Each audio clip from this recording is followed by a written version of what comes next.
म्हणून पांडुरंगाला साखर घालतोय आम्ही। त्यासाठी आम्ही पांडुरंगाला विनंती करून ही दिंडी काढलेली आहे की आम्हाला विमानतळ नकोच, आमची शेती आम्हाला पाहिजे, आमचा त्याच्यावर उदरनिर्वाह जगण्याचे साधन आहे आमचं ते आमच्या कुणी हिसकावून तुम्ही काय घेण्याचा प्रयत्न करू नका, आमची शेती आम्हाला पाहिजे।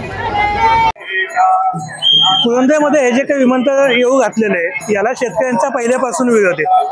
अगदी 7 गावांनी त्याला वेगवेगळ्या पद्धतीने ठराव दिलेले आहेत आणि आम्हाला हे विमानतळ नको असं सांगितले, पण सरकार तरी ते लादायचा प्रयत्न करते आणि ती दाबून टाकायचा प्रयत्न करते।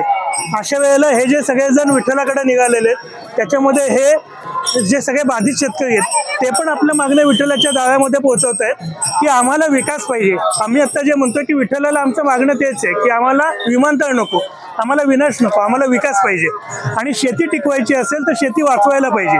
विमानतळासाठी एवढा ढिगभर खर्च करण्यापेक्षा, मोठा खर्च करण्यापेक्षा हे जे काय सामान्य शेतीसाठी ज्या आवश्यक पूरक सुविधा आहेत त्या सुविधा दिल्या पाहिजेत आणि हे महाराष्ट्रातून आलेल्या लोकांपर्यंत पोहोचवावं। याच्यासाठी ही जनजागृती अभियान आहे की जास्तीत जास्त लोकांना आमचं म्हणणं करावं, आमची तळमळ करावी, हा मुद्दा आहे। तर हे सगळेजण शेतकरी आहेत, यांनाही ते लक्षामध्ये यावं की ज्या वेळेला तुकोबांचा पण अभंग आहे की वृक्षवल्ली आम्हा सोयरी वनचरे, या वनचऱ्यांच्या सोबत ह्या पर्यावरणाचं रक्षण करणं हे आपल्या सगळ्यांची जबाबदारी आहे, कारण ते आपलं कुटुंब आहे असं तुकोबांनी सांगितले। आणि मग अशा वेळेला या सगळ्या लोकांना एकत्र घेऊन जायला पाहिजे, पर्यावरणाचं रक्षण करायला पाहिजे। ही जी शेती काढून घेतली जाते, गावातनं लोक हटवली जातात विकासाच्या नावाखाली, तर ते लोकांपर्यंत पोहोचवण्याचा, जनजागृती करण्याचा हा प्रयत्न आहे। जास्तीत जास्त लोकांनी या विमानतळवादी शेतकऱ्यांना सपोर्ट करावा, त्यांच्या सोबत राहावं, ही याच्या मागची तळमळ आहे।